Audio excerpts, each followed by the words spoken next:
The pounding came just after midnight, 3 fists of sound stoke thick enough to stop a cannon shot, and Duke Quill of Bracteon was on his feet before the echo died. Lightning cracked white through the tall windows of his study. He did not ring for Fenwick. He did not wait for a footman to rouse from the servants' hall and make the long walk across marble that had gone cold with the storm. He crossed the entrance hall himself, boots loud on stone, and threw back the bolt with his own hands, because something in that sound had gone through him like a blade through cloth, and a man did not stop to consider propriety when he heard a sound like that. The door swung wide and the storm came in first, a wet gust that gutted the hall candles to blue, and then he saw her. She was on her knees on the top step, one hand still lifted as though she had struck the door, and simply not had the strength to lower it again. White silk, or what had been white silk, clung to her like a second skin gone grey and heavy with rain, the hem black with the mud of some long and desperate road. A veil hung torn from combs that had half fallen from her hair, and beneath it her face was the colour of the pearls sewn along her bodice, bloodless, her lips parted on breath that came too fast and too shallow, a wedding gown. He understood that much before he understood anything else, the cut of the bodice, the seed pearls at the collar, the ruin of orange blossom crushed somewhere at her waist, a bride alone, on his doorstep, in a storm that had been beating Bracteon's stones for 6 hours without mercy. God's mercy, he said, and the words came out rougher than he intended, torn between fury and fear he could not yet name the cause of.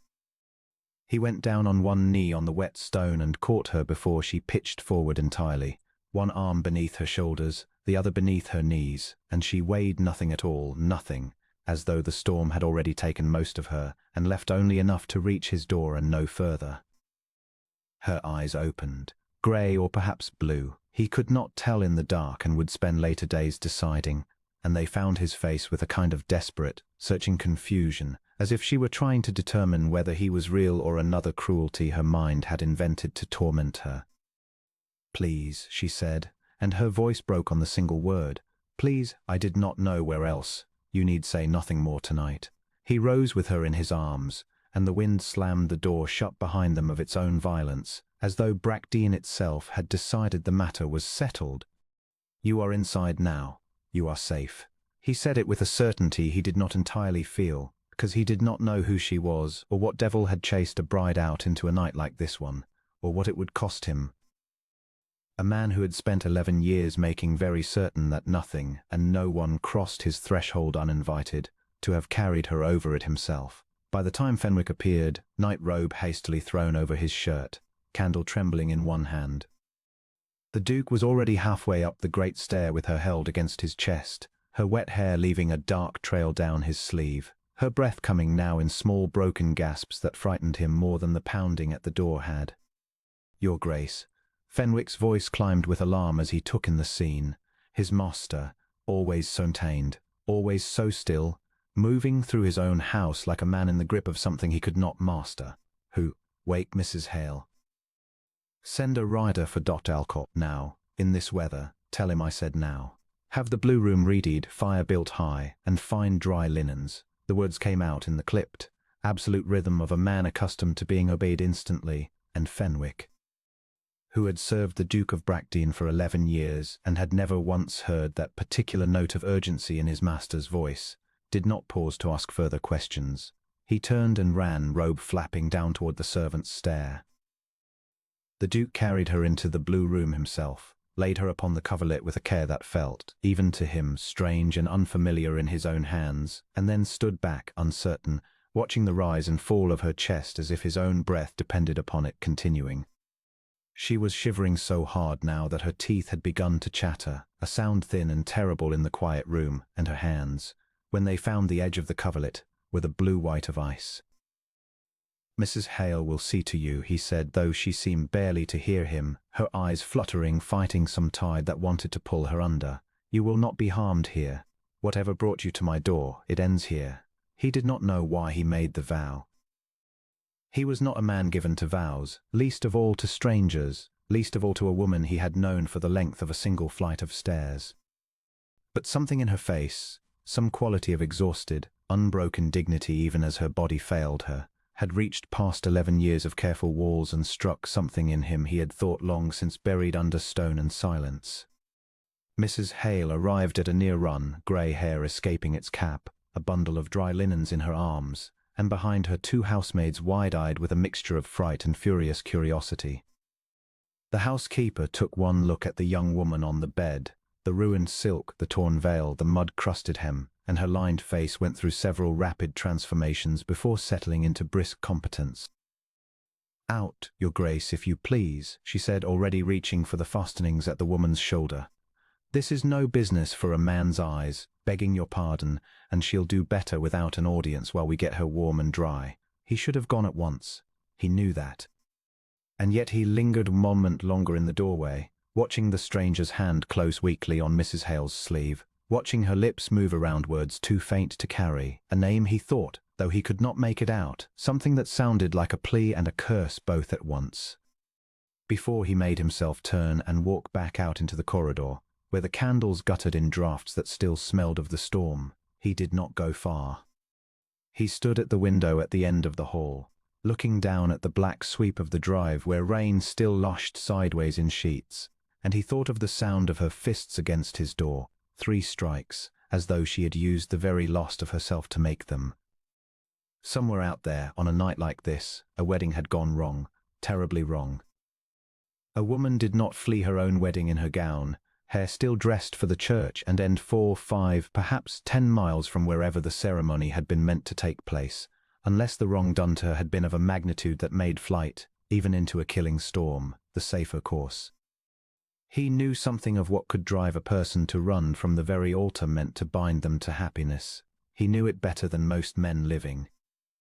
The knowledge sat in him now like a stone dropped into still water, sending ripples backward through years he did not care to visit, to another storm, another betrayal, a name he had not permitted himself to think in a long while. He pressed one hand flat against the cold glass and made himself stop there, made himself return to the present, to the girl in the blue room fighting for breath behind a door he had no right to open again that night. Dr. Alcalcott arrived within the hour, mud to his knees, black bag in hand, cursing the roads and the weather in a running mutter that ceased the instant Mrs. Hale drew him into the blue room and shut the door. The Duke paced the corridor outside like a man under sentence, though he could have named no crime, and no verdict had yet been passed. Fenwick brought him brandy he did not drink. The great clock in the hall below struck 1, 2, its chimes swallowed by the storm still raging against the windows, and still the door did not open. When at last it did, Dr. Alcott stepped out looking older than he had 2 hours before, wiping his hands on a cloth Mrs. Hale had given him. "She will live," he said, without preamble, for he had known the Duke of Bridgerton since they were boys together and had long since abandoned the courtesies of rank between them. Exposure, and near to it badly enough to have killed a lesser constitution. Her feet are cut to ribbons beneath those slippers. She walked farther than any bride ought to walk on her wedding night. Quill, and not toward a husband's bed, I'd wager my license on it. Fever's coming on now. I've given Laudanum enough to let her rest, and Mrs. Hale knows what's needed through the night. But she is young, and she is strong beneath the ruin of her, and I have hope. Who is she?" The question came out before the Duke could soften it, before he could disguise how much he wanted the answer. "That," said Dr. Alcott, "she has not said, and in her state I would not press her for it. A gentleman's daughter, by her hands and her speech, whatever little of it she has managed. Beyond that, he spread his own hands empty. You found her at your door, Quill. I imagine you will learn the rest before I do." The Duke did not sleep that night. He sat instead in the chair Mrs. Hale had drawn near the window of the blue room, at a distance that satisfied the housekeeper's notions of propriety even in extremity, and he watched the shallow rise and fall of a stranger's breathing by firelight, and he thought, with a grim and unfamiliar clarity, that whatever man had let this happen to her, whoever had driven a bride from her own wedding into a storm capable of killing her, would answer for it. Though it took him the rest of his days to see that answer paid, toward dawn, when the storm had thinned to a steady grey rain and the birds had begun, absurdly, to sing as though nothing in the world had gone wrong in the night, she stirred. Her lashes lifted, slow and heavy with the laudanum, and her eyes grey after all, he saw now in the pale light, found him across the room with the same searching confusion as before. Where? Her voice was a thread of itself. This is not. I don't know this place. Bractean, he said quietly, rising, though he came no nearer than the foot of the bed, mindful of Mrs. Hale's rules even in the housekeeper's absence. You are safe. You were caught in the storm and you came to my door. Do you remember? Something moved behind her eyes, memory returning unwelcome, and he watched her face change as it arrived, watched the color that had begun to come back into her cheeks drain away again as swiftly as it had come. Her hand found the edge of the coverlet and twisted it, white-knuckled. The church, she whispered, and her eyes filled, though she did not weep, seemed almost too exhausted for weeping, only stared at some point past his shoulder as though the church still stood there, waiting. He did not come. I stood at that altar in front of everyone I have ever known, and he did not come. And then her voice broke entirely, and she pressed the back of one hand to her mouth, and said no more. The Duke stood very still, his jaw set hard enough to ache, and felt something old and cold move in his chest, a recognition he wished, even now, he did not carry. You need not tell me tonight, he said, gentler than he had spoken to anyone in a very long time. You need not tell me at all, if you would rather not. But you will not be sent from this house until you are whole enough to choose where you go next. That much I can promise you. She looked at him, then truly looked, as if seeing him for the first time. The breath of him dark against the grey window light, the stillness that 11 years of solitude had carved into his face, the eyes that half the county called cold and the other half called worse, and something in her own expression eased, very slightly, the terror in it giving way. If only a fraction to something that might, in time, become trust. Thank you, she said. I did not think. I did not know whose door I had come to. No, he agreed. But you are at it now, and you'll remain for as long as you have need. He did not yet know her name. He did not yet know the shape of the cruelty that had driven her 10 miles through a killing storm in her wedding gown, nor the man who had wrought it, nor how completely the arrival of one half-drowned, half-broken stranger at his door would come to unmake the careful, solitary architecture of his life. He knew only that when Mrs. Hale returned an hour later to find him still seated at the window, unmoved, unwilling to leave, she said nothing at all, only built up the fire a little higher, and let the master of Bractean keep his silent, unaccountable vigil.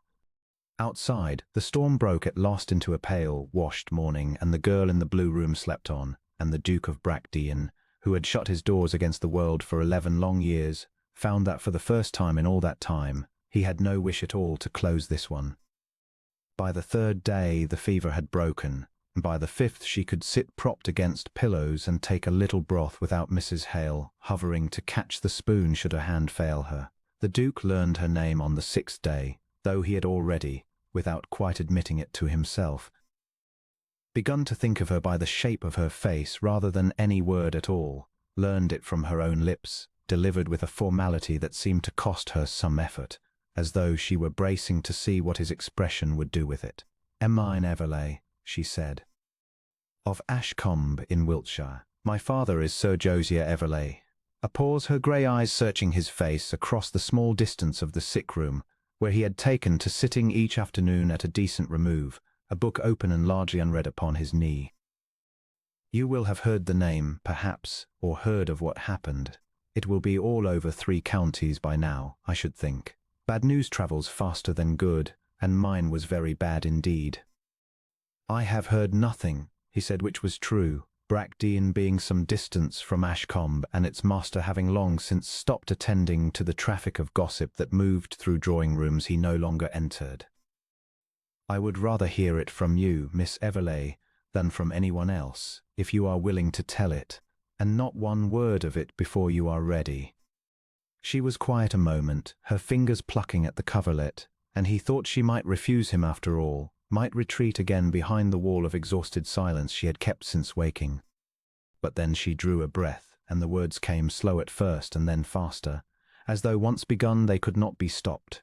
Water through a breached dam. I was to marry Viscount Rafe Colston. You will not know him, he keeps to town mostly, and to houses grander than mine. Though he was pleased enough to come courting when my father's fortunes wanted mending, and his own name wanted an old Wiltshire family, to lend it a little more weight than money alone provides. Her mouth twisted, not quite a smile. It was arranged well enough, as these things are arranged. He was charming. Everyone said so. My father was relieved past speaking of it, for Ashcombe has not prospered in some years, and a match like that one meant the roof would not fall in on us after all. And the wedding day, the Duke said, when she paused too long, gentling her back toward the telling rather than away from it, the wedding day. Her hands stilled.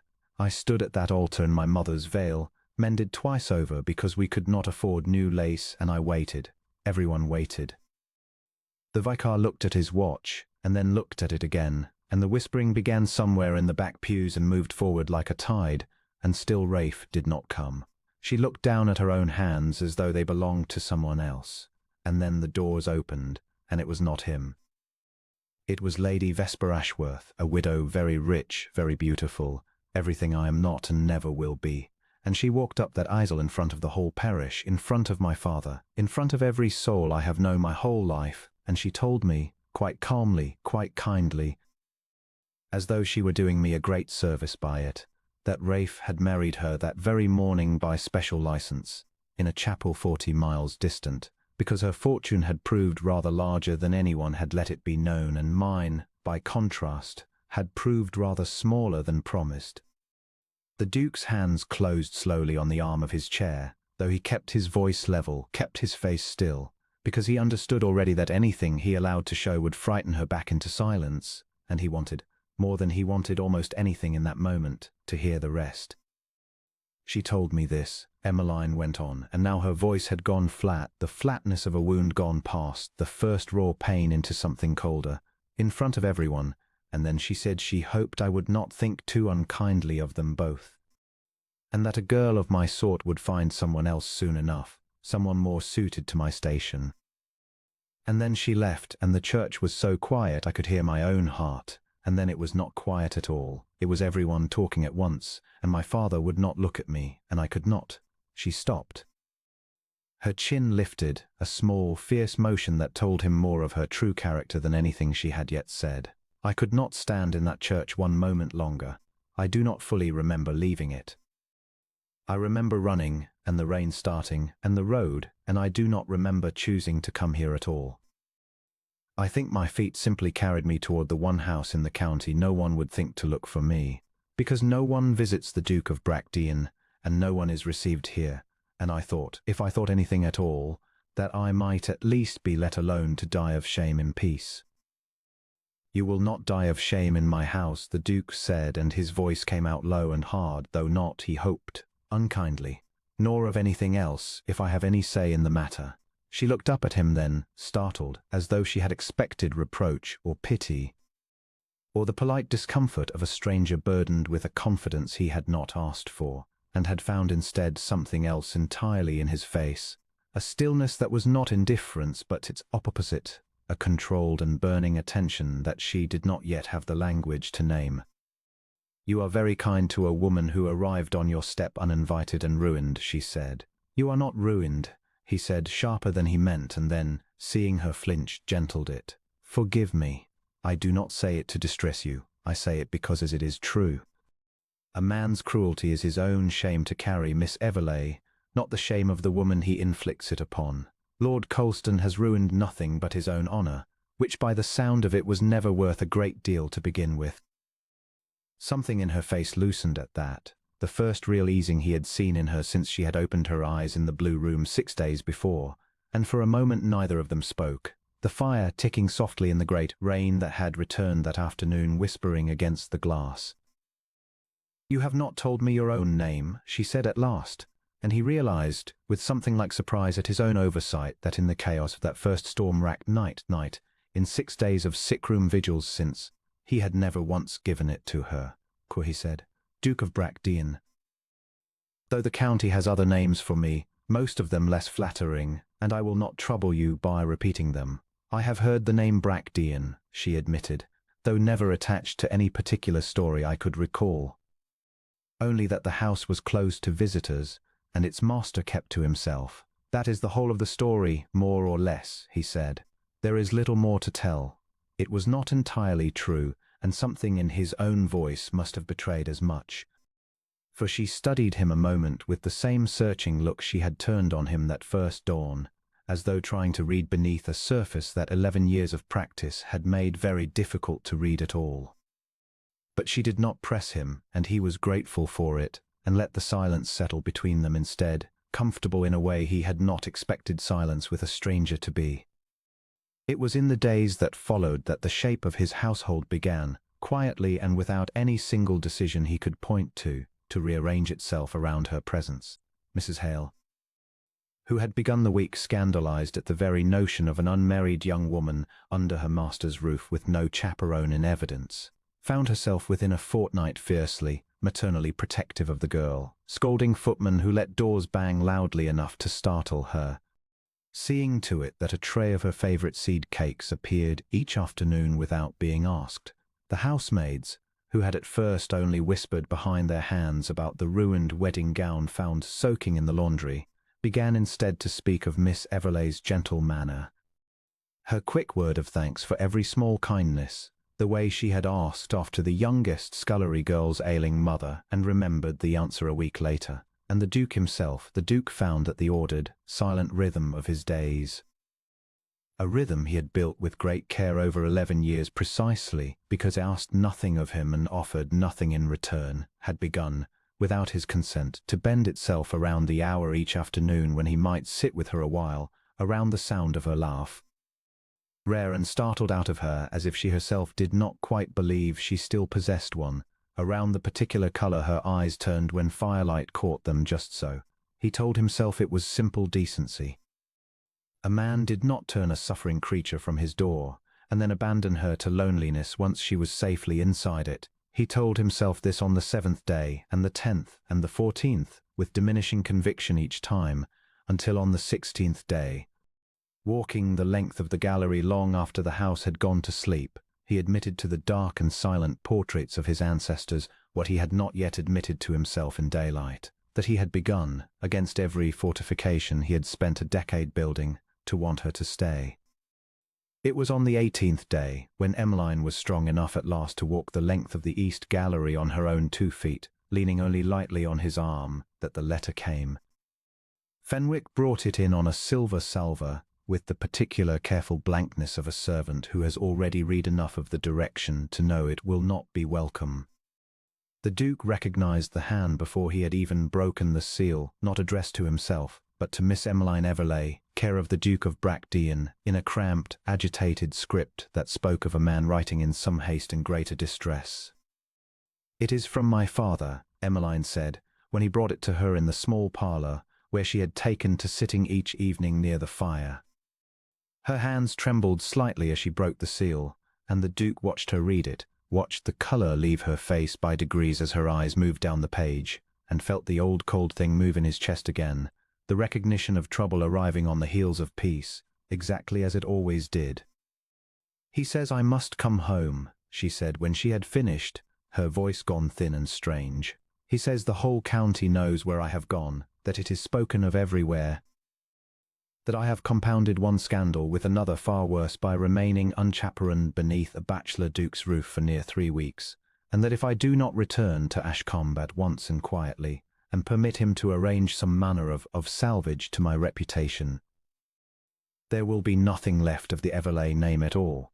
She looked up at him, and there was fear in her face now, real fear, sharper than anything the fever had brought. "He does not ask what became of me in that storm. He does not ask if I am well. He asks only that I come home before the damage cannot be undone." The Duke took the letter from her trembling hand and read it through himself twice, his jaw tightening with each line, and when he looked up again his eyes had gone very dark and very still. The look Mrs. Hale would later describe to the other servants as the one that had once made a magistrate's clerk drop an entire ledger of papers on the courthouse steps. "You will not go," he said, "unless it is what you wish. No letter written by a frightened man protecting his own name will decide that for you while you are under my roof." "And if he comes himself?" Emmeline asked, very quietly. "If he brings others, to see the scandal put right whether I will it or no." The Duke folded the letter once, carefully, and set it down upon the table between them, and did not answer at once.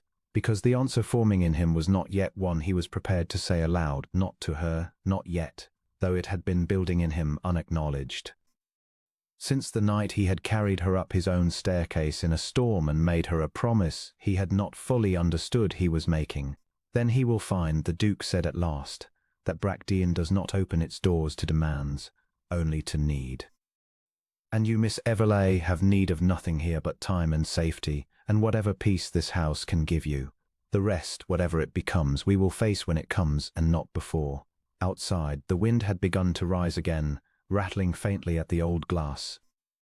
And Emmeline Everleigh looked at the man who had pulled her from a storm and given her, in 3 brief weeks, more shelter than her own father's letter now offered, and felt something in her chest that was not quite hope and not quite fear, but stood very close to both. Sir Josiah Everleigh did not come himself, not first. What came instead over the following week was a steady trickle of talk, carried into Bracteon's kitchens by the butcher's boy, and miller's wife, and every other soul who passed through the village of Lower Thane and on their lawful business, and paused to remark upon the extraordinary fact that Miss Emmeline Everleigh, jilted at her own altar not a month past, was said to be residing under the roof of the Duke of Bracteon himself, unchaperoned, unmarried, and, so the whispers ran, growing more inventive with each telling, quite possibly enjoying rather more of the Duke's attentions than decency allowed. The Duke heard the substance of it from Mrs. Hale, who reported it to him with the grim satisfaction of a woman delivering intelligence she considered it her duty to pass along, whatever discomfort it caused. "It will not do, your Grace," she said, standing in the doorway of his study with her hands folded before her in the manner she adopted when she meant to be obeyed. "I do not say it to distress Miss Everleigh, who has troubles enough without my adding to them, but the talk is growing, and talk left to grow untended becomes a fire that Bervers stands nearest it, and that will be her, not you. A man's reputation survives such things, a woman's does not. I am aware of the difference, Mrs. Hale." He set down his pen, though he did not look up at once, his gaze fixed on some middle distance beyond the window where the last of the autumn leaves were coming down in slow, indifferent spirals. "What would you have me do? Send her back to a father who would rather see her name salvaged than her heart considered? Turn her out into the very scandal I am meant to be sparing her? I would have you write to Lady Marbrook," Mrs. Hale said, and there was something almost gentle beneath the briskness now. The voice of a woman who had known this particular master since he was a boy too young to have learned yet how to wall himself away from the world, and who remembered, better than he perhaps remembered himself, that he had not always been so alone in it. "Your father's cousin. She is a widow of good standing, sharp-tongued and utterly unafraid of gossip, having weathered enough of her own in her day. If she came to Bracteon as companion and chaperon to Miss Everleigh, no tongue in 3 counties could wag with any real force against either of you. It is not a solution that will please everyone, but it is a solution that will hold." The Duke considered this for a long moment, turning his pen between his fingers, and then, with the particular reluctance of a man asking a favour he has not asked of anyone in a very long while, he drew a fresh sheet of paper toward him and began at last to write. Lady Marbrook arrived 11 days later in a travelling coach loaded with more trunks than the journey seemed to warrant, a small, upright woman well past 60 with iron grey hair, dressed in a style 20 years out of fashion and eyes that missed nothing at all. She took one look at Emmeline across the drawing-room, one look at the careful distance the Duke maintained from her, a distance that fooled no one who troubled to watch how his eyes tracked the girl's every movement about the room, and pronounced herself. Before she had even removed her travelling gloves, entirely satisfied with the arrangement. "Well," she said, settling into the best chair by the fire as though she had occupied it every evening of her life, "I had expected, from Quill's letter, some manner of disaster requiring urgent management. Instead, I find a perfectly composed young woman and a nephew who has not written to me in 4 years suddenly remembering that I exist. I begin to think the disaster is not the one described in the letter at all." Her sharp eyes moved from the Duke to Emmeline and back again, and something that might have been a smile touched the corner of her mouth, though she said nothing further on the matter that evening. Content seemed to observe. Her presence did what Mrs. Hale had promised. Within a fortnight, the worst of the whispering had subsided into something more manageable, a curiosity that could be answered when pressed with the simple and unimpeachable fact that Miss Everleigh resided at Bridgerton under the chaperonage of the Duke's own cousin, a lady of unimpeachable respectability, and that no further scandal need be assumed. It did not silence every tongue. It did not undo what had already been said in drawing rooms from Ashcombe to town, but it bought them time, and time, the Duke had begun to understand, was the one thing Emmeline most needed: time enough to heal, time enough to remember who she was apart from the humiliation that had been done to her. Time enough for whatever was growing between them in the long afternoons of that autumn to grow into something neither of them could any longer pretend not to see. They walked often in the gardens, now that Emmeline's strength had returned enough for it, the three of them at first, Lady Marbrooke trailing at a discreet and knowing distance with her work-basket, and then, as the days grew shorter and the pretence grew thinner, the two of them alone more often than either acknowledged aloud. It was on one such afternoon, the sky low and pewter-coloured above the bare trees, that Emmeline asked him the question he had been half expecting and wholly dreading since the night he pulled her from the storm. "You have never told me why Bridgerton closed its doors," she said, her arm resting lightly on his, her eyes on the gravel path ahead rather than on his face, as though she understood instinctively that he would find it easier to answer a question not asked directly to his eyes. 11 years, Lady Marbrooke tells me, though she will not say more than that, and I do not think it is my place to press her for it. But I find I wish to know, not out of idle curiosity. Because I think it may be a story not unlike my own, and I should like, if you are willing, to understand the man who has been so generous to a stranger. The Duke was quiet a long moment, his gaze fixed on the same grey middle distance he had studied in his study weeks before, and when he spoke his voice had gone low and careful, the voice of a man handling something sharp-edged he had not taken out of its wrappings in a very long time. "Her name was Constance," he said, "Constance Hartwell. We were to be married the spring I turned 26. I loved her, as much as a young man of 26 believes he understands the word, which is to say, entirely and with any real comprehension of what it costs." He paused. 3 weeks before the wedding she wrote to tell me she had accepted an offer from the Earl of Denwick instead, a better title, a larger fortune. She did not pretend otherwise to her credit. There was no story of a broken heart or a change of feeling, only a plain accounting of what Denwick offered that I did not. I read the letter twice, and then I closed the doors of this house, and I did not open them again to any visitor of consequence for 11 years, until the night a stranger nearly died on my step and I found I could not, after all, leave her out in the storm. Emmeline had gone very still beside him, her hand tightening slightly on his arm. "I am sorry," she said. "That is a poor sort of wound to carry alone so long."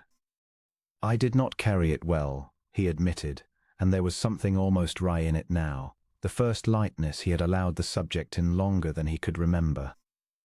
"I decided, in the manner of young men who have been wounded and mistake the wound for wisdom, that the fault lay not in Constance Hartwell's particular character, but in the whole business of trusting anyone at all with anything that mattered. It seemed safer at 26 to close every door than to risk another one being shut in my face. I have had 11 years to consider whether that was wisdom or cowardice, and I confess I have never entirely settled the question. And now?"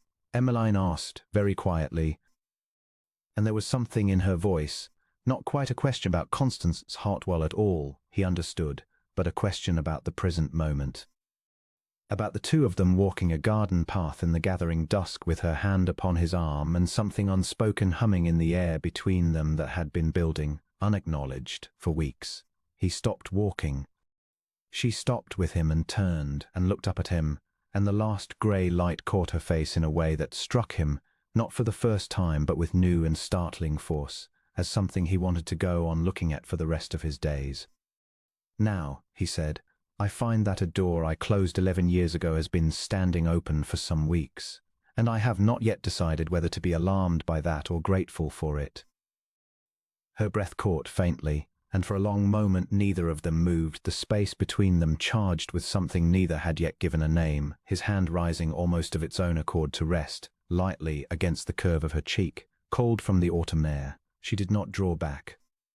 Her eyes searched his face with the same intent, careful attention she had turned on him that first dawn in the blue room, save that the fear in it had gone now, replaced by something warmer, something that made his chest ache with a longing he had not permitted himself in 11 long years.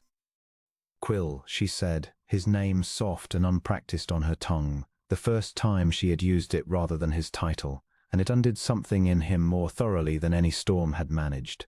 He did not kiss her. Some last thread of caution, or perhaps simple reverence for how new and fragile this thing between them still was, held him back, and he let his hand fall instead to close gently over hers, and they stood a long moment in the deepening dusk, saying nothing further, needing to say nothing further, while the first stars came out cold and clear above the bare branches of the garden. It was Lady Marbrook, appearing at the far end of the path with a lantern and an expression of studied unconcern that fooled neither of them, who broke the spell at last, calling that the evening had grown too cold for lingering and that supper would be served within the hour. They walked back to the house side by side, not touching now, but changed nonetheless, both of them carrying the memory of that suspended moment like a coal banked carefully against the wind. It was 2 days later, over breakfast, that Fenwick entered with a face carefully arranged into blankness and informed the Duke that a visitor had arrived at the gates, unannounced, and was requesting admittance, a gentleman who had given his name as Viscount Rafe Colston, and who claimed urgent business with Miss Everleigh. The silence that fell over the breakfast table was absolute. Emmeline's cup rattled against its saucer as she set it down, her face gone the colour of the tablecloth, and the Duke rose from his chair with a slowness that belied the sudden, cold fury moving through him. Every quiet week of healing and hope now standing squarely between them and the man who had shattered her at the altar and now, apparently, had decided he was not yet finished. "Send word," the Duke said, and his voice had gone flat and hard as forged iron, "that Lord Colston may wait in the drive as long as he pleases. He will not set foot inside this house until I have determined precisely what business he believes he has here." The Duke found Lord Colston standing beside his curricle in the drive, great coat immaculate despite the mud of the road, an expression of practiced charm already arranging itself upon a face that Emmeline had once, apparently, thought handsome. Looking at him now, the Duke found himself unable to see anything in that face but the calculation beneath the charm, the smooth vacancy of a man who had never once in his life paid the true price of his own actions and did not expect, even now, to begin. "Your Grace," Colston sketched a bow that managed to be both correct and faintly insolent, as though he found the whole business of formality with a man he considered no better bred than useful mildly amusing. "I confess I had not expected to find myself received in the drive like a tradesman. I have business with Miss Everleigh, and I understand she is residing here under your protection." "You understand correctly," the Duke said, and made no move to invite him further. "And you will conduct whatever business you believe you have with her through me, or not at all." "I am given to understand, Lord Colston, that the last time you had business with Miss Everleigh, it was conducted in front of the entire parish of Ashcombe, by way of a woman arriving to inform her, in the middle of her own wedding, that you had married another that same morning. I find myself disinclined to trust you within speaking distance of her again, without a very good accounting first." Something flickered across Colston's face, not shame, the Duke noted with cold clarity, but irritation, the particular irritation of a man unaccustomed to having his conduct examined rather than excused. "That was regrettable," he allowed, with the air of a man discussing a minor error in accounts rather than the wreckage of another person's life. "I will not pretend it was well done.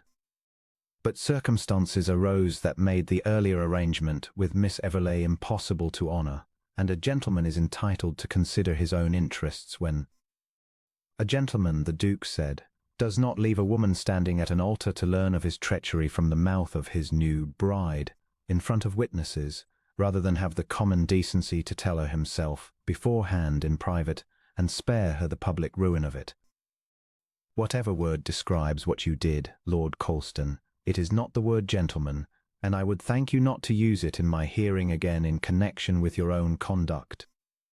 Colston's jaw tightened, the charm slipping further, and for a moment the Duke glimpsed something colder and more calculating beneath it, a man rapidly recalculating his approach now that flattery had failed. "You are very protective," he said, "of a woman who is, forgive me, no connection of yours.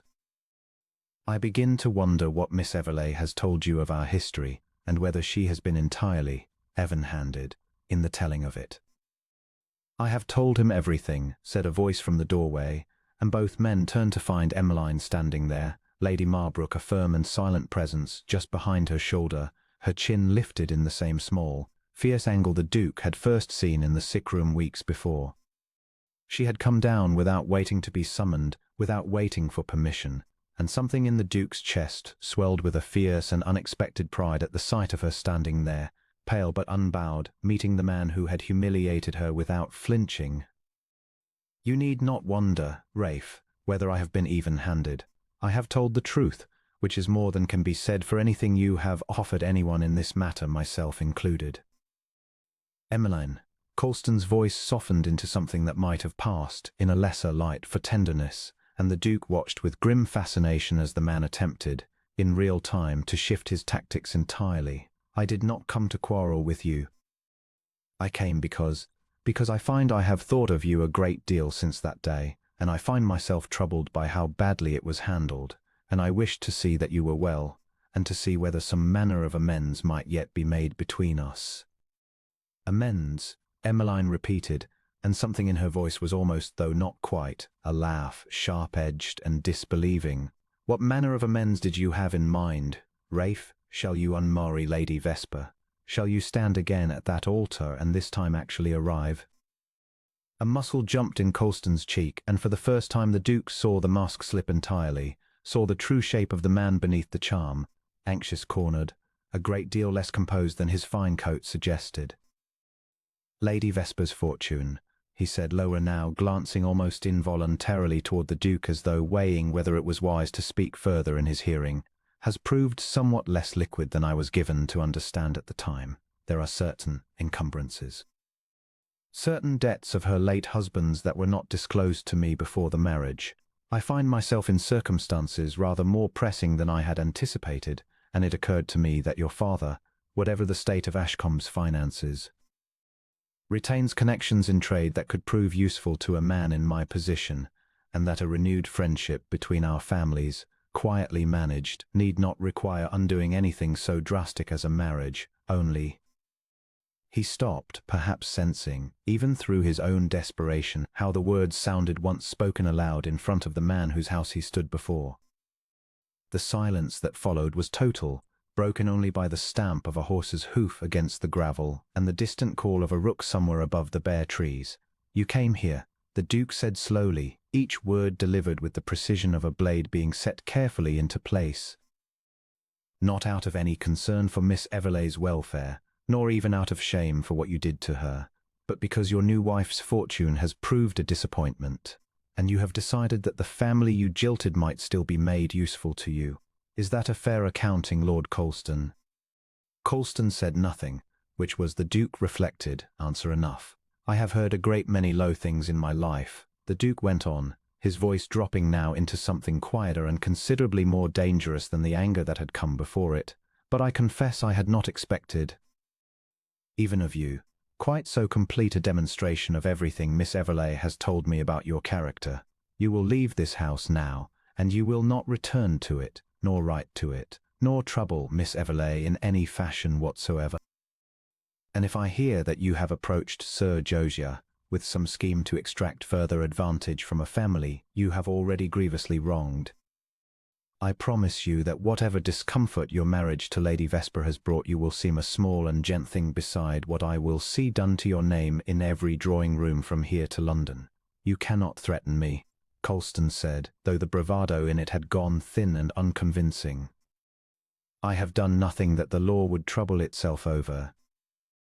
"The law," the Duke said, "is not the only instrument by which a man's ruin may be accomplished, Lord Colston, and I promise you I am considerably more patient and considerably better connected than you appear to have imagined when you decided this visit was a sound idea. Go home. Attend to your marriage and your debts and whatever wreckage you have made of your own life, and leave the wreckage you made of Miss Everleigh's to those of us willing to see it mended." For a long moment Colston looked as though he might argue further, his gaze flicking once more to Emmeline, searching, perhaps, for some lost softness he might exploit. He found none. She met his eyes with a steadiness that had not been in her when she first arrived at Bracteon, half drowned and broken in her ruined gown, and something in that steadiness seemed finally to convince him the visit had failed entirely. He bowed again, stiffly this time, all pretense of charm abandoned, climbed into his curricle, and drove off down the long avenue without another word, the sound the wheels fading slowly into the grey afternoon. Emmeline did not move from the doorway for a long moment after the curricle had gone, and when the Duke crossed to her, he found her hands trembling, though her face remained composed, as though the effort of that composure had cost her nearly everything she had. "You need not have come down," he said gently. "I would have managed him. I know you would have." She looked up at him, and there was something fierce and grateful and entirely unguarded in her expression now, the last of the walls she had kept even from him beginning, at last, to come down. "But I did not wish to hide from him any longer, Quill. I have spent a month in this house healing and growing stronger, and I found, when Fenwick brought the news that he had come, that I did not want to let him find me hiding upstairs like a frightened girl. I wanted him to see that I have survived what he did to me. I wanted him to see that I am not diminished by it." "You are not diminished by anything," the Duke said, and his hand rose, as it had in the garden 2 nights before, to rest against the curve of her cheek. And this time she leaned into it, her eyes closing briefly, a small sound escaping her that was not quite a sob and not quite relief, but stood very near to both. "You are, Emmeline Everleigh, the least diminished person I have ever had the privilege to know." They stood a long moment in the doorway, the cold afternoon light falling around them, Lady Marbrook having tactfully withdrawn some paces to allow them what privacy the open door still permitted, and the Duke found himself wanting, with an intensity that startled him, to close the last small distance between them entirely. He did not.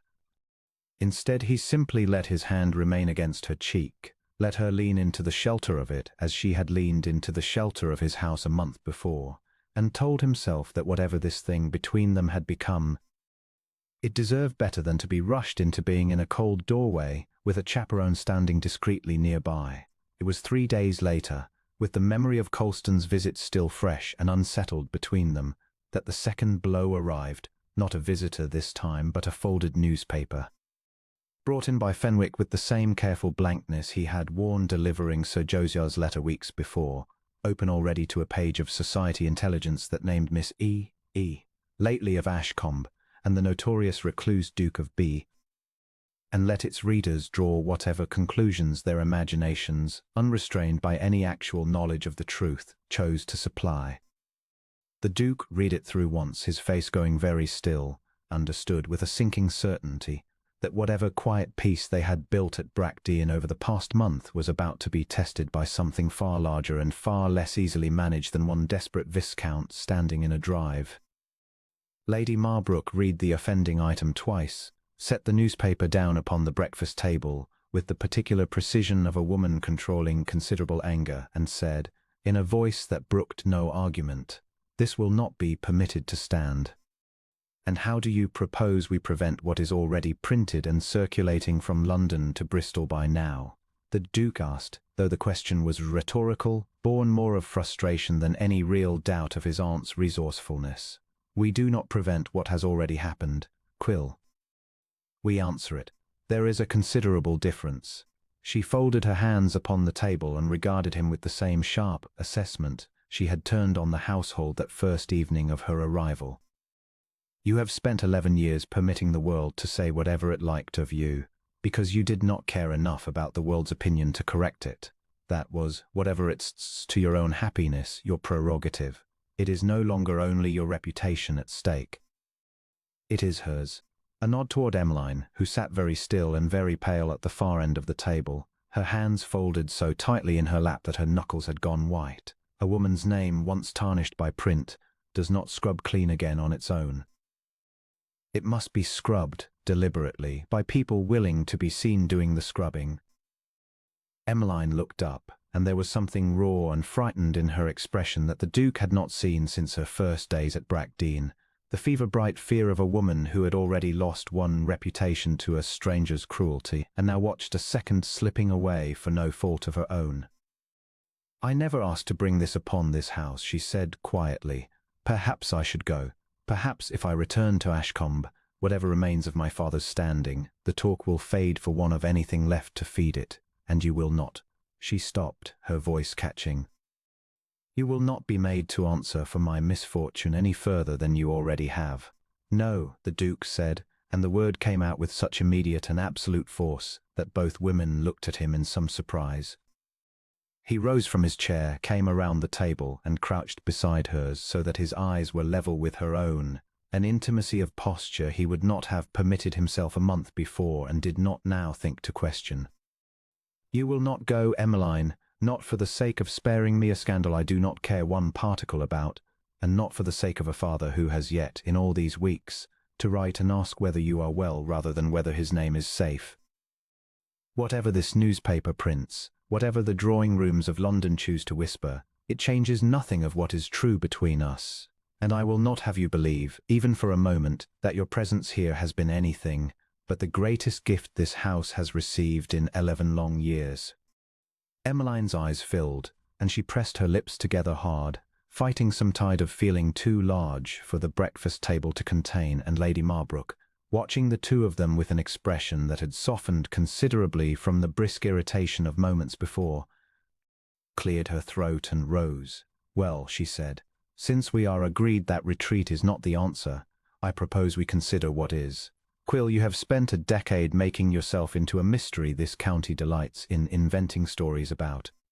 I think it is high time you gave them a true story instead, one they cannot so easily twist into something ugly."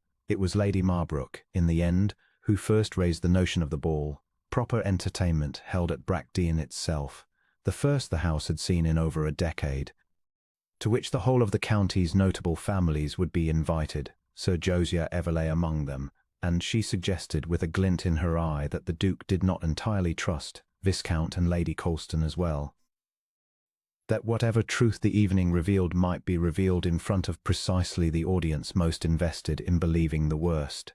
"You mean to invite him back," the Duke said slowly, "into this house after what he attempted here 3 days past?" "I mean," said Lady Marbrook, "to give him rope enough to hang himself with in front of every witness whose good opinion he still imagines he requires. A man like Rafe Colston does not survive scrutiny, Quill. He survives only where scrutiny is absent. Bring the scrutiny to him, in a setting he cannot flee without confirming every suspicion against him, and I think you will find the truth does the greater part of the work for you." It was a plan that troubled the Duke considerably in its risk, and troubled Emmeline more, for it asked her to stand once more in a room full of the same society that had watched her humiliation the first time, and to do so not fleeing but facing them directly. And yet, turning it over through the days that followed, he found that Lady Marbrook was not wrong, that something decisive was needed, and that hiding Emmeline away at Brackdean indefinitely, however gladly he would have kept her there forever, was no true solution to a scandal that fed on absence and silence and grew fat on both. There was, too, another piece of intelligence that reached them in those days, delivered by a solicitor of the Duke's acquaintance in town, a Mr. Pruitt, whom the Duke had quietly engaged to make certain discreet inquiries following Colston's visit.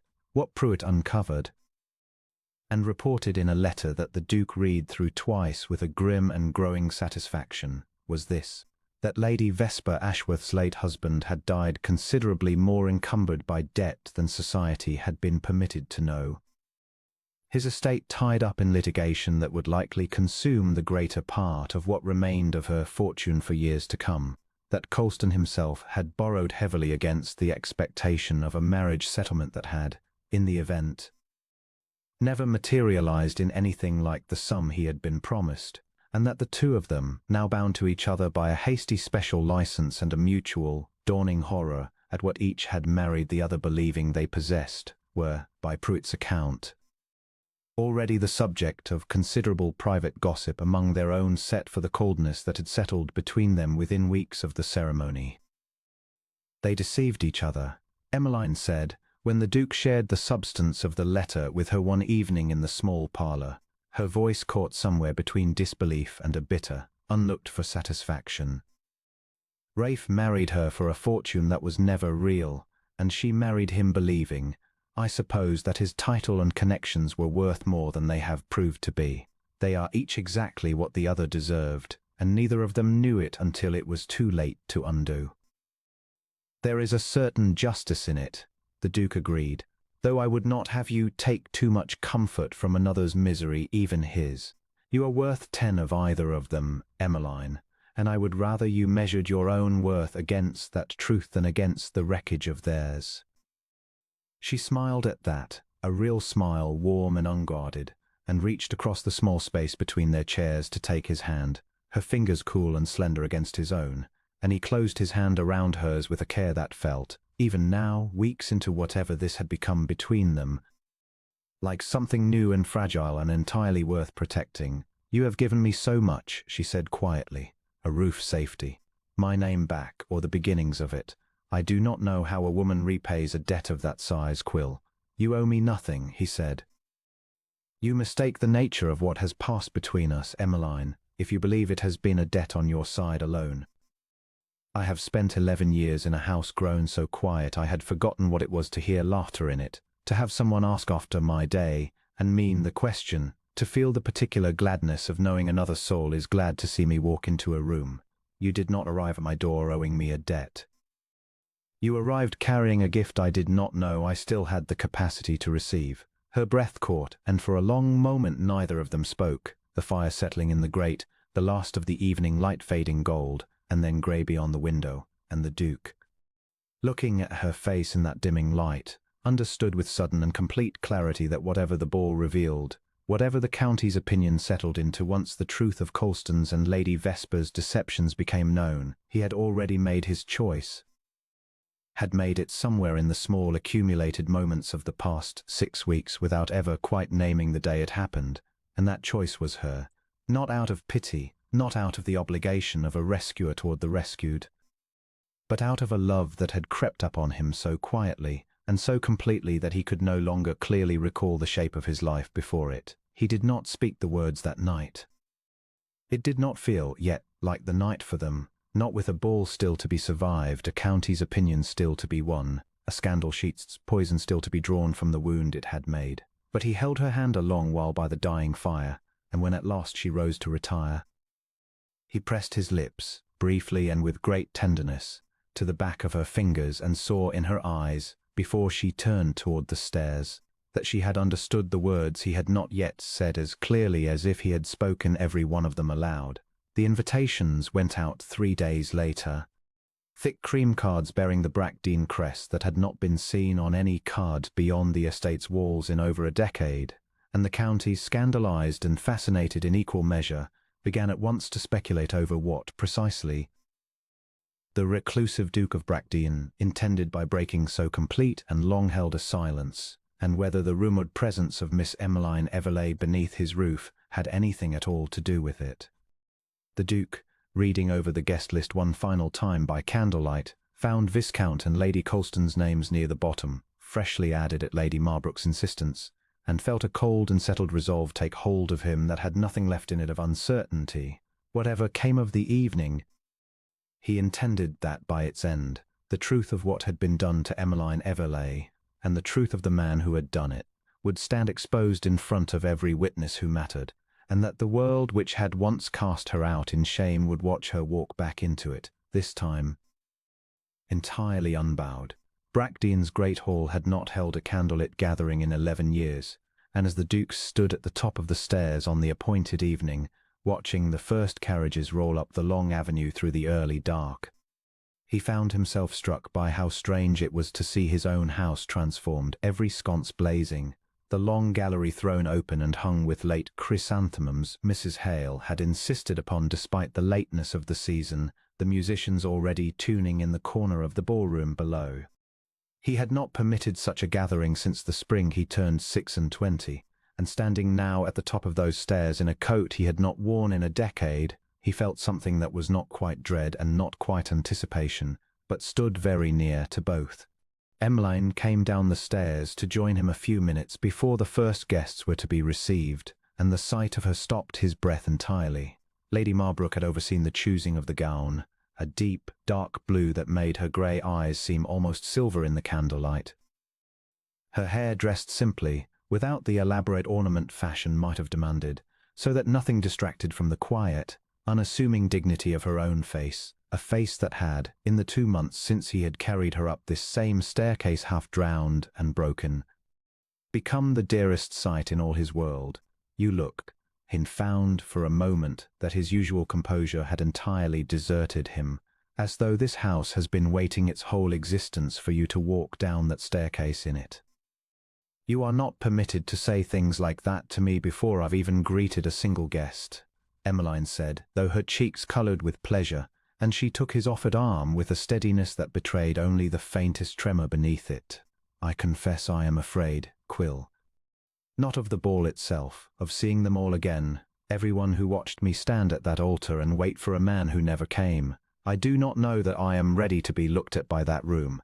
You will not be looked at as you fear, the Duke said. You will be looked at on my arm in my house, welcomed by name, and by the time this evening ends, I promise you every soul in that hall will understand precisely who behaved shamefully in Ashcombe's church this autumn, and it was not you. The guests arrived in a steady stream through the following hour, and the Duke watched Emmeline greet each of them with a grace that seemed to grow steadier with every introduction, watched the county's curiosity give way, gradually, to something warmer as she spoke to them. Old friends of her mother's, families who had known the Everleighs for generations and had grieved, privately, over what had been done to her. Sir Josiah arrived among the last, visibly uncertain of his welcome, and the Duke watched father and daughter face each other across the threshold of the ballroom with an awkwardness that spoke of weeks of silence between them unhealed. Emmeline. Sir Josiah's voice cracked slightly on her name, and whatever cold calculation had governed his letter weeks before seemed, in this moment, to have deserted him entirely, replaced by something rawer and more honest. I have been a poor father to you these 2 months. I let my fear for our name outrun my care for your welfare, and I do not know that I can ever entirely make that right, but I am glad. His voice caught again. I am glad to see you well. I have been glad of it every day since the Duke's letter first told me you had survived that storm, whatever else I failed to say in my replies. Emmeline studied her father a long moment, and the Duke, watching, saw something in her soften that had been guarded since the night she arrived, some old wound between father and daughter beginning, tentatively, to close. I am glad to see you too, father, she said at last, and reached to take his hand, and Sir Josiah's eyes filled as he pressed it between both of his own, and the Duke, watching the small reconciliation unfold, felt his own chest tighten with something unexpectedly close to relief. It was perhaps an hour into the evening, the dancing well underway, the great hall filled with candlelight and music, and the particular hum of a county's gossip finding, for once, warmer things to speak of than scandal, when the doors opened once more and Viscount and Lady Colston were announced. The room did not go silent. The musicians played on, the dancers continued their figures. But a current moved through the gathering nonetheless, heads turning, voices dropping, and the Duke, standing near the head of the room with Emmeline's hand resting light upon his arm, felt her stiffen beside him and covered her hand with his own, a silent and steadying pressure. You need not speak to them at all, if you would rather not, he murmured. No, she said, low and resolute. I have hidden from that man once already, in a manner not of my choosing. I will not hide from him again in a room that is meant to be a triumph, not a retreat. Lady Vesper Colston moved through the crowd with the same practised composure she had shown, by Emmeline's account, on the day of the wedding, though the Duke, watching more closely than most in the room, saw beneath it a brittleness that had not been part of her performance before, a tightness at the corners of her mouth, a wariness in the eyes that scanned the gathering as though counting, silently, how many of the assembled families still received them with any real warmth. Colston himself looked worse, his colour poor, his coat, though fine, not quite so immaculate as it had been in the Duke's drive weeks before, a man visibly wearing the weight of debts he had not yet found a way to discharge. It was Lady Marlborough, moving through the crowd with the deliberate precision of a woman executing a plan long since settled, who engineered the moment that followed, drawing Sir Joseph and several of the county's most notable families into conversation near enough to the Colstons that what passed between them could not fail to be overheard by a considerable portion of the room. "Lord Colston," Lady Marlborough said, her voice pitched with the particular clarity of a woman who has spent 60 years learning exactly how far a voice must carry to be overheard without appearing to be raised. "I understand congratulations are in order on your marriage. Though I confess I have heard the oddest rumour concerning the settlement, that the fortune promised proved rather less substantial than expected, on account of certain debts left undisclosed by the late Lord Ashworth. Surely that cannot be true. Such a thing would reflect very ill indeed upon a man who abandoned one betrothal, in circumstances I understand were rather shockingly handled, in pursuit of a fortune that has since proved illusory." The colour drained from Colston's face by visible degrees. Around them, conversation had not stopped, but it had thinned, listening ears turning discreetly toward the small gathering, and Lady Vesper's composed mask cracked at last into something like fury, directed not at Lady Marlborough, but at her own husband, standing rigid and cornered beside her. "I told you," she said, low and furious, "that Prute fellow had been asking questions in town. I told you it would come to this." "Vesper," Colston's voice had gone thin with warning, but it was too late. The words had carried, and the small circle of listeners had grown, silently, to a considerably larger one, drawn by the unmistakable scent of scandal finally finding its true target. The Duke stepped forward then, Emmeline's hand still resting on his arm, and let his voice carry with the same deliberate clarity Lady Marlborough had employed a moment before, a voice that 11 years of solitude had done nothing to blunt, and that the whole room, he was gratified to note, fell promptly silent to hear. "I believe," he said, "that a great many of you have heard some version of what occurred at Ashcombe this past autumn, that Miss Everleigh was jilted, publicly and cruelly, on her own wedding day, by a man who had already secured a more advantageous match and lacked the common decency to inform her privately, before the ceremony, rather than allow her to learn of his betrayal from the mouth of his new wife, in front of the entire parish." He paused, letting the words settle, and felt Emmeline's hand tighten on his arm, not in fear now, he understood, but in something steadier. "What perhaps you have not heard is that the fortune Lord Colston abandoned Miss Everleigh to obtain has proved considerably less real than he was led to believe. That his new wife's inheritance is tied up in debts her late husband concealed from her, and that the two of them find themselves bound together, now by nothing more than the mutual disappointment of a bargain, each entered into for reasons that had very little to do with affection, and have discovered, rather too late, that they deceived themselves as thoroughly as they deceived everyone around them." "You go too far, Bracteon," Colston said, his voice cracking on the title, stripped now of every trace of the charm he had brought to the Duke's drive weeks before. "I have not gone nearly far enough," the Duke said, and his voice dropped lower, colder, carrying still to every corner of the silent hall. "I have said nothing here tonight that is not simple truth, easily confirmed by any solicitor willing to look into the matter, as I have already done. I say it only because I think it is time this county understood precisely whose conduct in this affair deserves its censure, and whose deserves nothing but its admiration. Miss Everleigh did nothing wrong, Lord Colston. She trusted a man who did not deserve it, and when that trust was broken in the cruelest fashion imaginable, in front of witnesses, she survived a storm that nearly killed her rather than let his betrayal be the end of her story. That is not a woman deserving of scandal. That is a woman deserving of every respect this room can offer her." The silence that followed was total and into it. Before Colston could summon any reply, Sir Josiah Everleigh stepped forward, his own composure restored now, his voice carrying with the plain conviction of a father finally, if belatedly, choosing his daughter's honour over his own comfort. "The Duke speaks the truth," he said. "My daughter has been wronged gravely by a man this county was too quick to welcome and too slow to question, and I regret bitterly that it took her near death in a storm to teach me that her welfare mattered more than any name or fortune I hoped to salvage by her marriage. I am proud of her. I have not said it plainly enough, and I say it now, in front of all of you. I am proud of my daughter, and grateful beyond words to the man who took her in when I, to my everlasting shame, did not. A murmur ran through the hall, warm now rather than scandalized. And the Duke watched the tide of the room's opinion turn, visibly decisively, away from the Colstons and toward the woman standing at his side. Her chin lifted, her eyes bright with tears. She was, for the first time in 2 months, entirely unashamed to let the world see. Colston, understanding at last that the evening had turned irrecoverably against him, took his wife's arm with a stiffness that spoke of fury and humiliation both, and made for the door without further attempt at defense. The crowd parting before them in a silence considerably more damning than any open insult could have been. The doors closed behind them, and the great hall of Bridgerton, filled with candlelight and music and 2 months of quiet devotion, finally brought into the open, exhaled as one.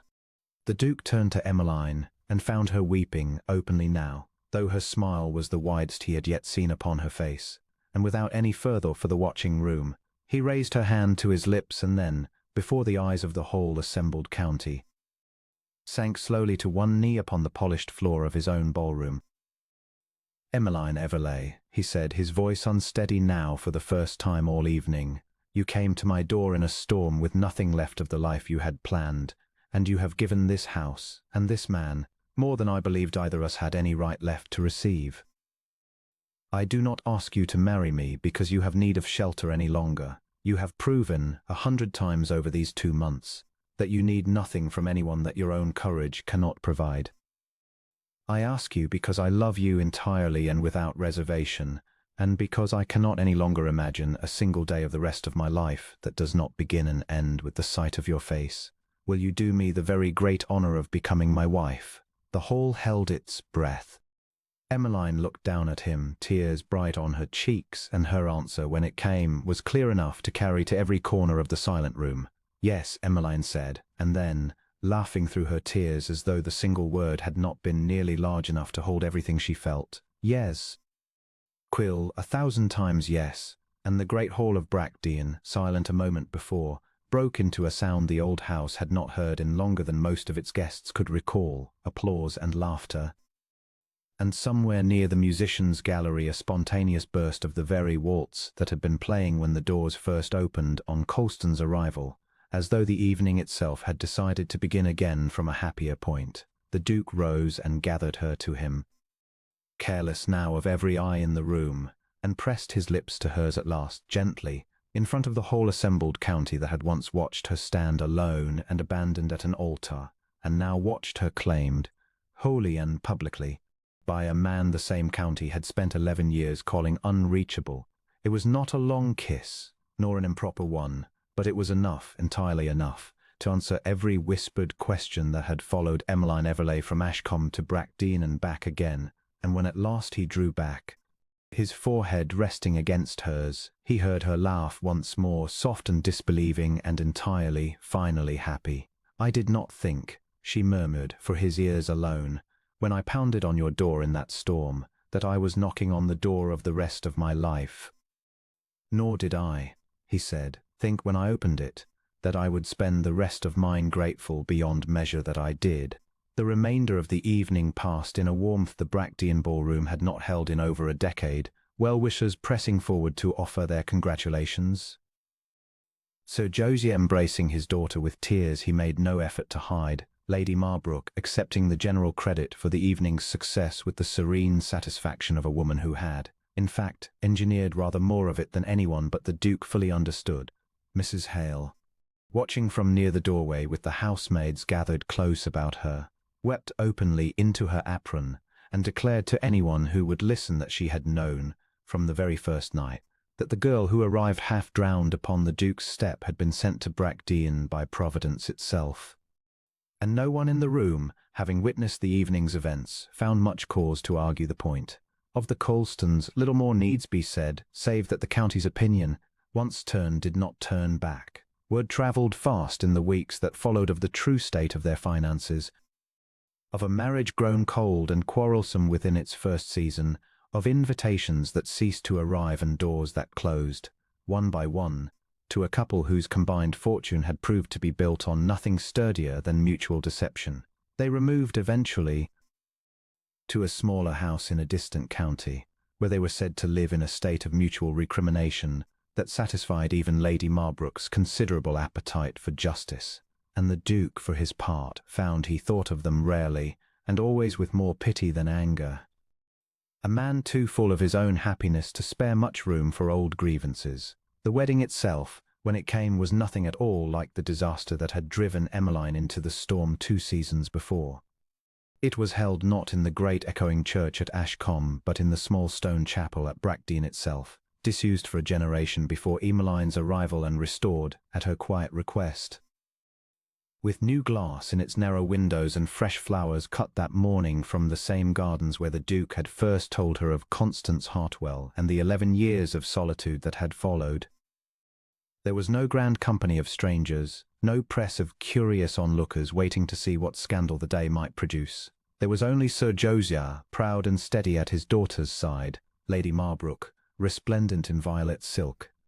Dabbing determinedly at eyes she insisted were only troubled by the draught, Mrs. Hale and Fenwick and the whole of the Brackdean household crowded into the back pews beaming, and the Duke himself, waiting at the altar this time, present and unwavering, watching his bride walk toward him down an aisle no longer than 40 feet, her gown a deep and simple cream, unadorned, but for a single strand of her mother's pearls, her face lit with a joy that owed nothing at all to circumstance and everything to the man waiting to receive her.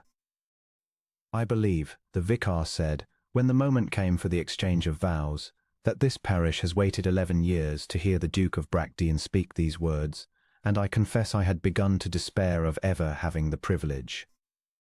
A ripple of gentle laughter moved through the small chapel, and the Duke, looking down at Emmeline's upturned face, found that he had never in his life felt less inclined to guard himself against anything at all. "I will take thee, Emmeline," he said, his voice steady and clear and carrying to every corner of the small stone room, "to be my wedded wife, to have and to hold from this day forward, for better, for worse, for richer, for poorer, in sickness and in health, to love and to cherish, till death do us part." He paused, and something in his voice softened further still, private now despite the watching room. "I made you a promise once in a storm, that whatever brought you to my door, it would end there. I did not know then how much more it would become. I promise you now that it will never end, Emmeline. Not while I have breath to promise it." Emmeline's own vows came through tears she did not try to hide, her voice trembling but sure, and when the ring, his mother's, reset with a small sapphire, the colour of the eyes he had watched turn from fear to trust to something far warmer over the course of 2 long seasons, slid onto her finger, the Duke felt something settle in his chest that had been unsettled, restless, guarded for 11 long years, and knew, with a certainty as complete as any he had ever felt, that the door he had closed after Constance Hartwell had not merely been reopened, but had been, at last, entirely and gladly thrown down. They did not travel far after the wedding, choosing instead to remain at Brackdean through the first weeks of their marriage, the house too full of new happiness to want for any grander journey, and it was in those quiet weeks that the Duke began, for the first time, to understand fully the shape of the life he had built without meaning to. Over the course of 1 storm and 2 seasons of careful, patient love, he found himself that winter, walking the long gallery not alone as he had for 11 years, but with Emmeline's arm through his, her voice filling the silence he had once guarded so fiercely with stories of her childhood Ashcombe, of a mother dead too young whose pearls she now wore every day, of small ordinary joys she had thought lost to her forever on the day she stood alone in that Ashcombe church. He found himself, in the evenings, no longer retreating to his study to sit in solitary silence over ledgers and correspondence, but drawn instead to whatever room she occupied, content simply to sit near her, to watch her hands move over needlework or a book, to feel the particular, unfamiliar gladness of a house that was, for the first time in longer than he cared to reckon, truly a home rather than merely a fortress. The staff, too, changed with him. Fenwick, who had served a silent and forbidding master for 11 years, found himself, that Christmas, presiding over a household hung with greenery and alive with the sound of carols sung in the great hall, the Duchess of Brackdean, for so Emmeline had become, and the title suited her, the household agreed, as though it had been fashioned for her alone. Moving through the rooms with a warmth that had drawn out, gradually, the warmth long buried in every soul who served beneath that roof. Mrs. Hale took to boasting, to anyone who would listen in the village, that she had known the young woman who arrived soaked and broken upon the Duke's step would prove the making of him, and though she had, in fact, said no such thing at the time, being far too occupied with warm bricks and dry linens to make any predictions at all, no one troubled to correct her. For the boast, however embellished, carried the plain truth at its heart. Sir Josiah visited often that first year, the awkwardness between father and daughter easing further with each visit, until by the following spring he had become a regular and welcome presence at Brackdean's table, delighting more than he had ever delighted in anything in his cautious, careful life in the sight of his daughter's happiness, secure at last and unthreatened by any further scheme of advantageous marriage. He spoke once in a quiet moment with the Duke over brandy after Emmeline had retired for the evening, of his shame at the letter he had sent that first autumn, demanding her return rather than asking after her welfare, and the Duke, who had long since let go of any anger he had felt on Emmeline's behalf, only clasped the older man's shoulder and told him that a father who had learned, however belatedly, to choose his daughter's happiness over his own comfort, deserved no further reproach for the lesson's late arrival. Lady Marbrook remained at Brackdean through that first winter and well into the spring, ostensibly because the roads were unfit for travel, and then because the gardens wanted her supervision, and then, when even she had run out of plausible excuses, simply because she had grown too fond of the household she had helped to mend to wish to leave it. She would tell the story, in later years, to anyone who asked and several who did not, of the night she had arrived at Brackdean expecting some manner of crisis requiring urgent management, only to find her nephew already halfway to happiness and requiring, in the end, only a little push to see it plainly for himself.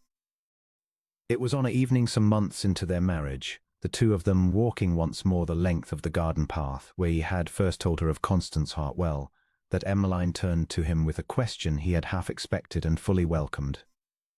"Do you ever think of her still?"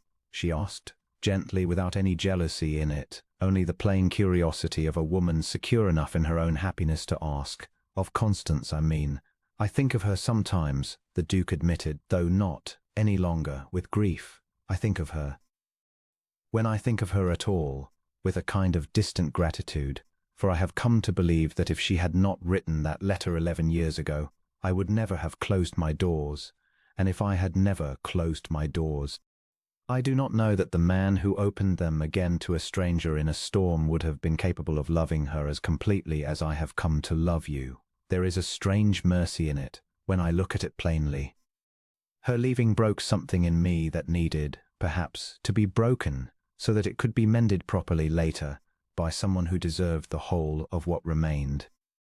Emmeline was quiet a moment, her hand tightening on his arm, and then she smiled, the same warm, unguarded smile that had undone him entirely on the night of the ball. "Then I find I owe her a strange sort of thanks as well," she said, "for I do not think I have ever, in all my life, felt as safe as I have felt in this house with you, and I would not trade the road that brought me here, storm and all, for any easier path that might have kept us apart." They walked on a while in comfortable silence, the last light of the day fading gold behind the bare autumn trees that had, a year before, witnessed the first quiet moment of understanding between them, and the Duke, looking down at his wife's face in that fading light, found himself thinking, not for the first time, that the pounding at his door on that terrible storm-racked night had been, in truth, the first knock of his own life beginning again after 11 years spent believing it had already ended. He thought, too, of all the county had once whispered of him. The feared Duke of Brackdean, the recluse, the man whose doors no one dared approach, and found he could not summon, any longer, even the faintest echo of resentment for those old stories, for they had, in their own strange way, been proven true and false in the very same breath. He had been feared once, because he had made himself unreachable, unknowable, a fortress against a wound he had never learned to heal, and he had been, all along, exactly the man capable of kneeling in a storm to gather a broken stranger into his arms, of opening every closed door in his own heart the moment she needed shelter, of loving her in the end, with the whole and unguarded devotion of a man who had spent 11 years forgetting he possessed the capacity, only to discover, in the space of a single terrible night, that he had never lost it at all. That winter, and every winter after, the doors of Bracteon stood open, not to every passing stranger, for the Duke had not entirely lost his taste for quiet, nor his caution regarding the wider world's opinion, but to warmth and laughter and the particular, treasured peace of a house that had, at long last, become a home. And on stormy nights, when the wind rattled the old glass and the rain came sideways across the drive exactly as it had on the night that changed everything, the Duke and Duchess of Bracteon would often sit together by the fire in the small parlour, where so much of their quiet courtship had unfolded, her head resting against his shoulder, his arm wrapped securely about her. Both of them listening to the storm outside with nothing left in either of their hearts but gratitude for the door that had, once, been opened, and the two lives that had, ever since, refused to close it again. In the first true spring of their marriage, before Grace had come to fill the nursery with her small demands and her father's helpless devotion, the Duke took Emmeline back to Ashcombe for the first time since the night she had fled it in her ruined wedding gown, a journey he had proposed with some caution, uncertain whether the house of her girlhood held more grief for her than comfort. She had surprised him by wanting to go at once, before the last frost had even fully left the ground, declaring that she would not let one terrible morning in a church rob her of an entire lifetime of gentler memories that had come before it, her mother's rose garden, the low stone wall where she had learned to walk, the nursery window from which she had watched winter storms as a girl, and never once imagined that a storm would someday carry her to the far better life she now possessed. Sir Joseph met them in the drive himself, thinner than he had been the autumn of the wedding but steadier in the eyes, and the Duke watched him embrace his daughter with none of the stiff formality that had marked their earliest reunion at the ball, only the plain, uncomplicated gladness of a father who had, in the 18 months since, worked hard to become worthy of the forgiveness she had already so generously given him. "I have had the chapel garden replanted," Sir Joseph said, leading them through the house with a pride he had not shown in years. Ashcombe's rooms, the Duke noticed, considerably brighter and better kept than they had been on his one previous, brief visit to collect Emmeline's trunks the autumn before. "Your mother's roses, Emmeline. I let them go to ruin these last years, I am ashamed to say, along with a great many other things I ought to have tended better. I thought you might like to see them restored whenever you come home." Emmeline's eyes filled, and she pressed her father's hand, and the Duke, watching the two of them stand together in the pale spring light of the garden that had witnessed so much of her childhood, felt a quiet satisfaction that had nothing at all to do with pride of his own rank or fortune, only the simple gladness of watching a wound he had helped tend finally close over into something like peace. They walked, that afternoon, the same road Emmeline had fled along in the storm 2 years before, though it looked nothing at all now like the black and lashing corridor of terror. It must have seemed to her that night a quiet country lane bordered by hedgerows just beginning to green, birdsong instead of thunder, sunlight instead of the driving, merciless rain. She stopped once partway along it and looked back the way they had come, toward the spire of Ashcombe's church rising grey above the trees, and the Duke, watching her face, saw her weigh some private reckoning she had perhaps been carrying, unspoken since the day she first told him her story in the blue room at Bracteon.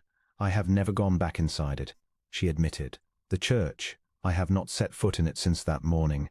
I did not think I ever would again. We need not go there today," the Duke said gently. "There is no debt owed to a building, Emmeline, whatever it once witnessed. You need never enter it again in your whole life, and no one, least of all myself, would think one particle less of you for it." She was quiet a long moment, her gaze still fixed on the distant spire, and then, to his considerable surprise, she shook her head slowly and took a step forward, back the way they had come, toward the church rather than away from it. "No," she said, "I think I should like to go in. Not to relive it, to prove to myself that it no longer has any hold over me at all, that it is only a building, and the worst thing that ever happened inside it does not have to be the last thing I remember of it." They walked together up the same aisle where she had once waited, alone and increasingly frightened, for a bridegroom who never came, the church empty now but for an elderly verger polishing brass near the altar, who looked up in mild surprise at the sight of the Duke and Duchess of Brackdean entering unannounced on a quiet spring afternoon.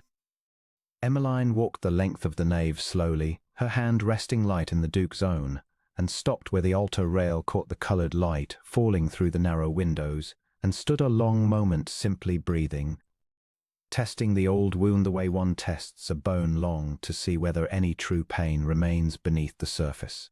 "It does not hurt any longer," she said at last, and there was wonder in her voice, as though the discovery had surprised even her.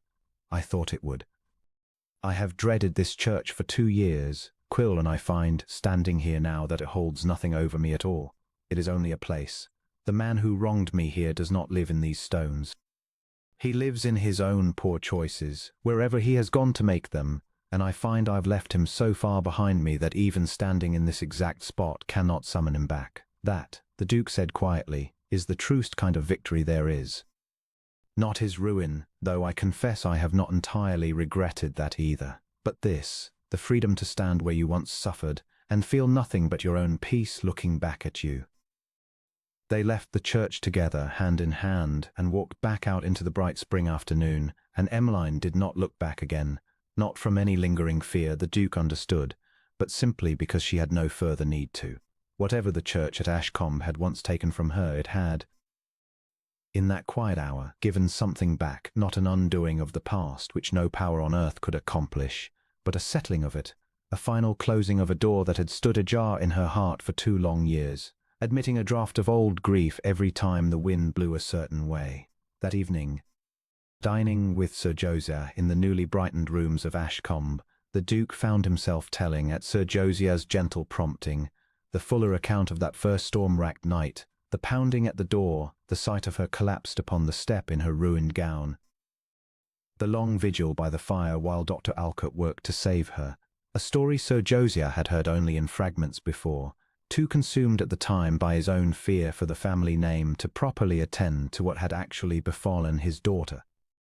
"I have thought of that night a great many times since," Sir Josiah admitted, his voice unsteady, "of what might have happened had your house not stood where it did, along that road, or had you not been the sort of man willing to open your own door in a storm rather than leave it to a servant. I do not think I've ever properly thanked you for it, Quill, not as I ought to have. I was too consumed, in those early weeks, with what the scandal might cost me, to spare much thought for what it had already cost my daughter, or what I owed the man who saved her from it." "You owe me nothing," the Duke said, echoing, without quite meaning to, the very words he had once said to Emmeline herself in the small parlour at Brackdean. "I did what any decent man would have done, finding a stranger dying on his step. What came after, what grew between us in the weeks and months that followed, that was no debt repaid, Sir Josiah. That was simply the great good fortune of my life, arriving at my door in the middle of a storm, and I have thanked wherever Providence arranged it every day since." They returned to Brackdean 3 days later, the visit to Ashcombe having done more, the Duke thought, to settle the last unhealed places in his wife's heart than any amount of careful protection he might have offered her from within the safety of his own walls. She was quieter on the journey home, but it was the quiet of contentment rather than sorrow, her head resting against his shoulder as the carriage rolled through the spring countryside, green and mild and entirely unlike the black and roaring night that had first brought them together. "I am glad we went," she said, as the towers of Brackdean came into view at last above the trees, familiar now in a way that still, after 2 years, caught something tender in the Duke's chest every time he saw them. "I did not know, until I stood in that church again, how much of myself I had left behind there, waiting to be reclaimed. I feel now, as though I have finally brought the whole of myself home with me, not merely the parts that survived the storm, all of it." "Then I am glad of it too," the Duke said, drawing her closer against him as the carriage rolled up the long familiar drive, "for I find I want nothing less than the whole of you, Emmeline, every part. The frightened girl on my doorstep and the woman who stood in that church today, without a single tremor in her voice, and every version of yourself you have yet to become.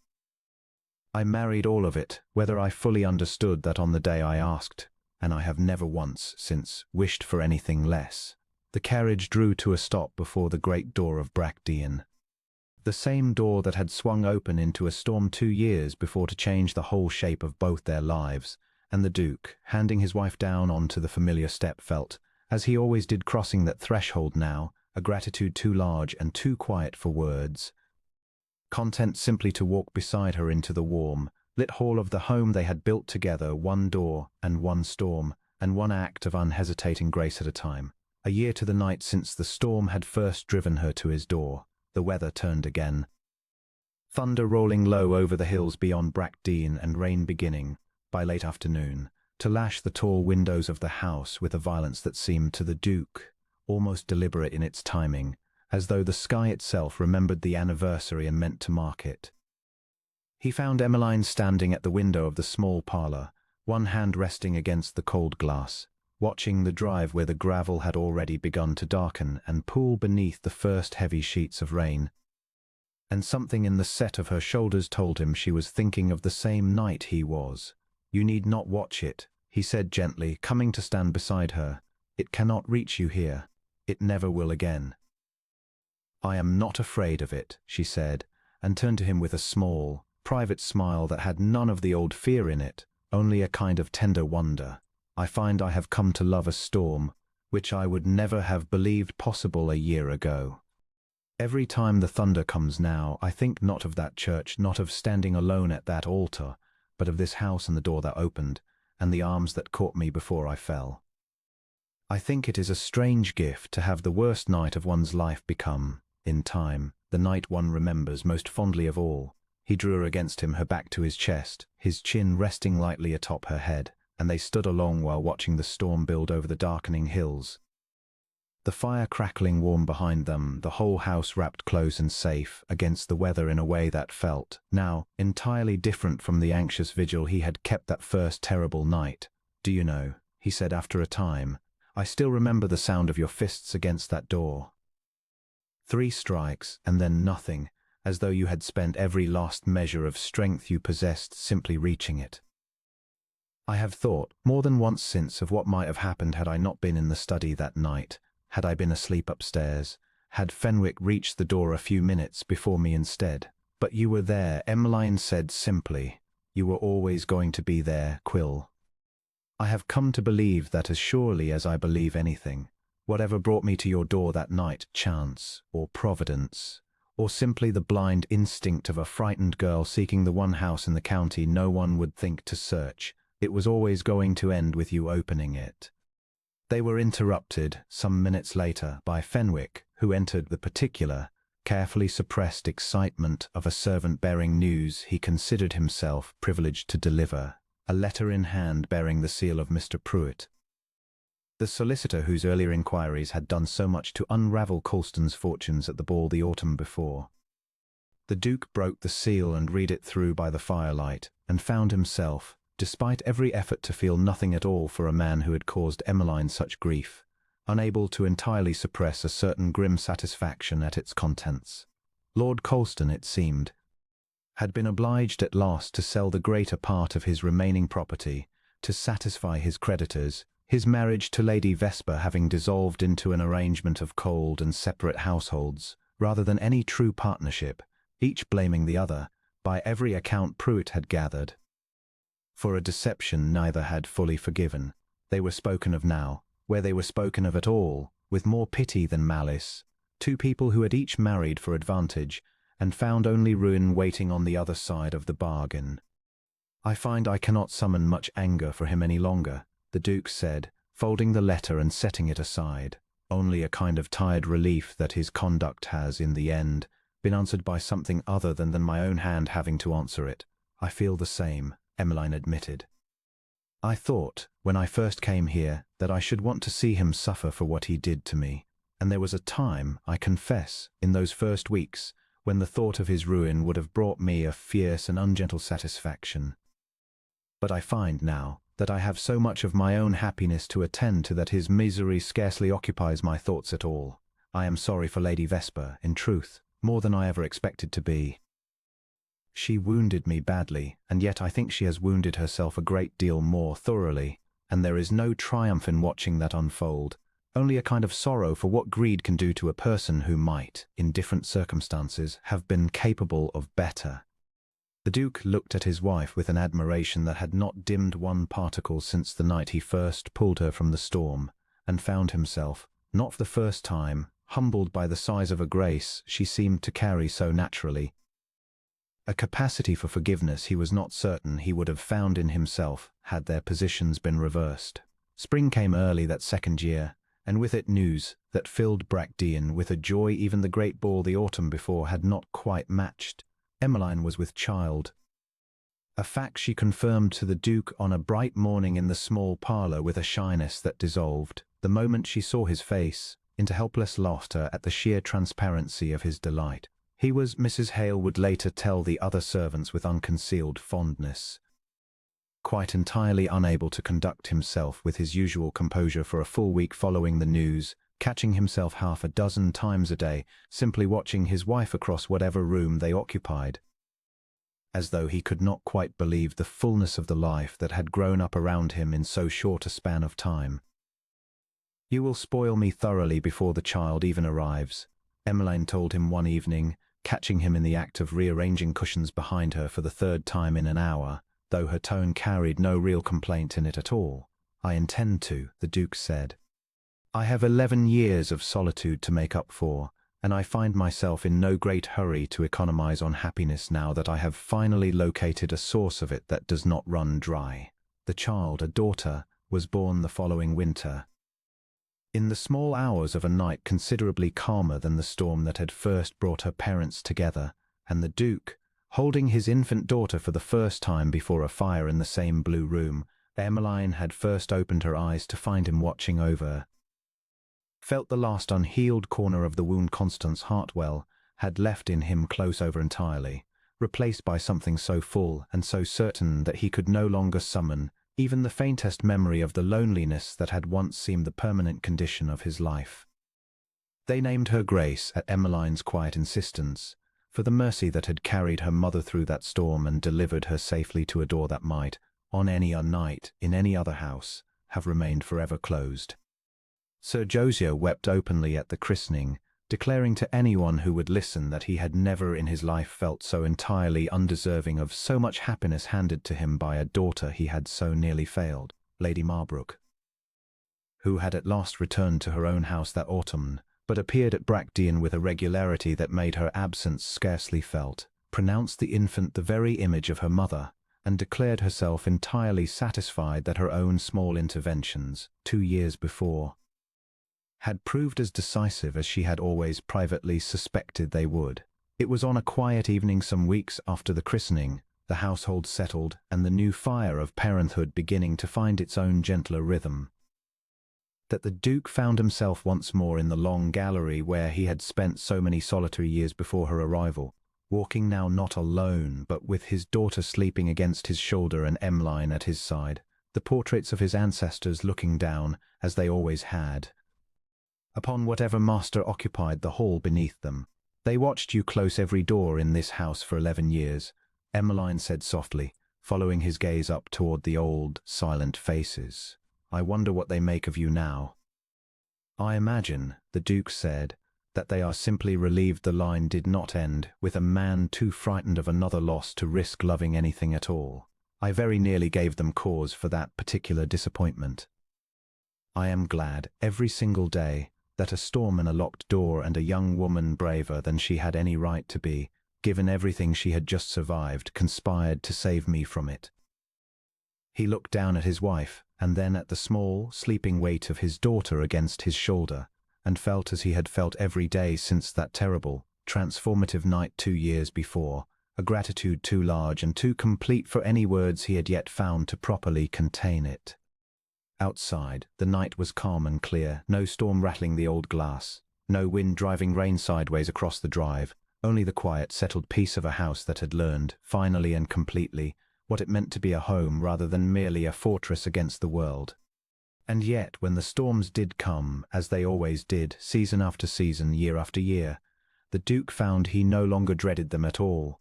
He had come to think of every crack of thunder, every gust that rattled the windows of Bracteon, not as a threat to be weathered alone behind bolted doors, but as a kind of quiet echo of the night his whole life had changed, the night a stranger's desperate fists had found his door in the dark, and he had opened it, and in doing so had opened, at last, every closed and guarded corner of himself that 11 long years of solitude had never quite managed to seal shut for good.